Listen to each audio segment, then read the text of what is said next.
أعوذ بالله من الشيطان الرجيم. بسم الله الرحمن الرحيم. يا أيها الذين آمنوا كونوا قوامين بالقسط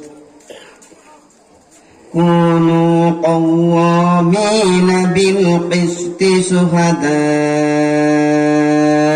لله ولو على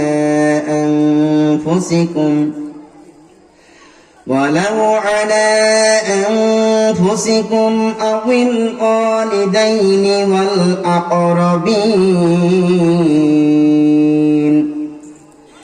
إن يكن غنيا أو فقيرا فالله أولى بهما فلا تتبعوا الهوى أن تعدلوا وإن تلقوا أو تعرضوا فإن الله كان بما تعملون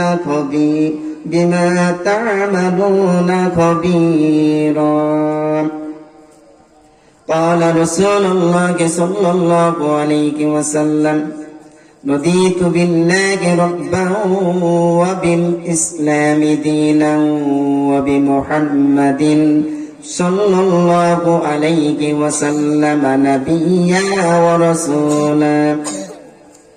আমরা আল্লাহ সুবহানাহু ওয়া তাআলার দরবারে শুকরিয়া জানাই যে আল্লাহ সুবহানাহু ওয়া তাআলা আমাদেরকে এই কনকনে শীতের ভিতরে হিলফুল ফজল পাঠাগার কর্তৃক আয়োজিত আজকের এই তাফসির মাহফিলে আসার, বসার এবং ওহির বাণীগুলো শোনার সুযোগ করে দিয়েছেন। যেই মনিব এই কাজটুকুন করে দিয়েছেন সে মহান মনিবের দরবারে শুকরিয়া বলি আলহামদুলিল্লাহ।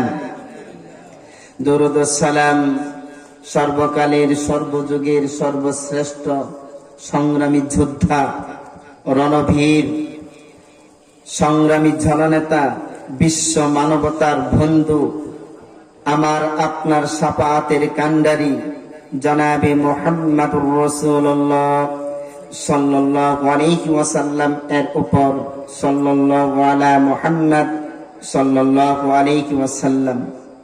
যে সকল তরুণ ভাইয়েরা মাহফিলের প্যান্ডেলের গেটে দাঁড়ানো, রাস্তায় ঘোরাফেরা করছে, আশেপাশে দাঁড়ানো, আমি অনুরোধ করব রাস্তায় না দাঁড়িয়ে থেকে আজকের এই সুন্দর আয়োজনকে সার্থক এবং সাফল্যমণ্ডিত করার জন্য সকল তরুণ ভাইয়েরা প্যান্ডেলের ভিতরে চলে আসো।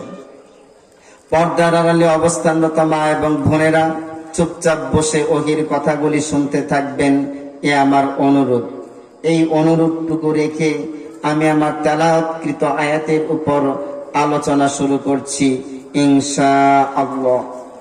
ওমা তাওফীকি ইল্লা বিল্লাহ সুবহানাকা লা ইলমা লানা ইল্লা মা আল্লামতানা ইন্নাকা আনতাল আলিমুল হাকিম। আলোচনার শুরুতে আরো দু চারটি কথা রবের দরবারে পেশ করে নিতে চাই। সেটি হচ্ছে আমাদের ভাইদের ঐকান্তিক প্রচেষ্টা হিলফুল ফুজুল।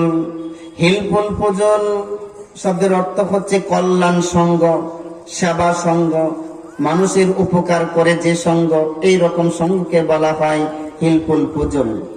তারই একটি ব্রাঞ্চ রয়েছে খিদমাতুল খলক, অর্থাৎ সৃষ্টির সেবা। লেবুতলার মাটিতে, বিশেষ করে দরাবান্ধা দিঘির পাড়ের মাটিতে এমন একটি সংস্থা, এমন একটি সংঘ তৈরি হয়েছে।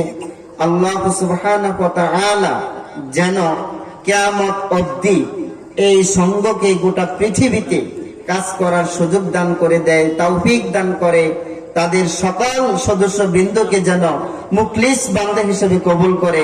আমরা বলি আল্লাহুম্মা আমিন। সম্মানিত ইসলাম প্রিয় তাওহীদি জনতা, আমার আজকের আলোচ্য বিষয় হচ্ছে ইসলামে ইনসাফ বা সুবিচার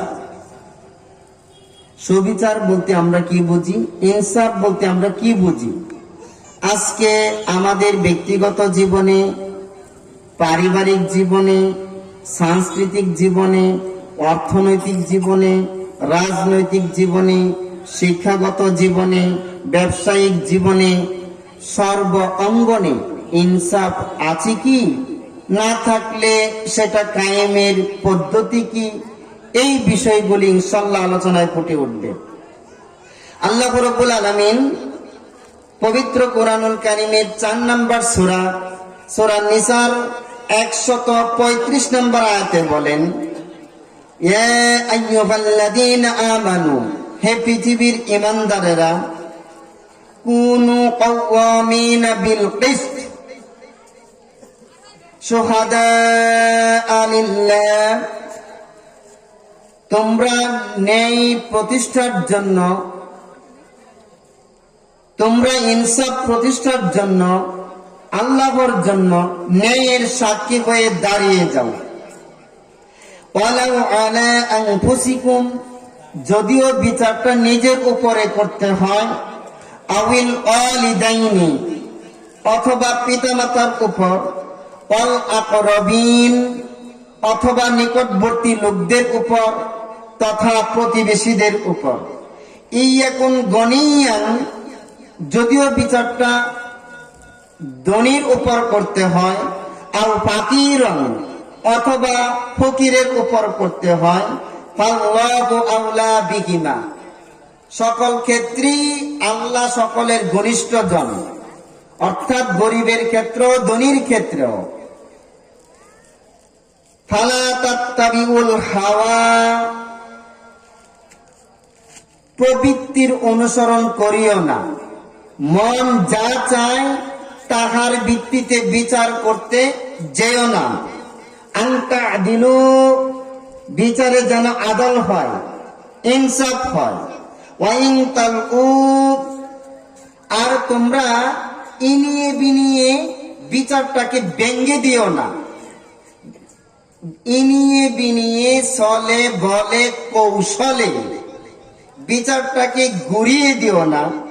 আউতু অরিদু, অথবা সত্যকে এড়িয়ে যেও না।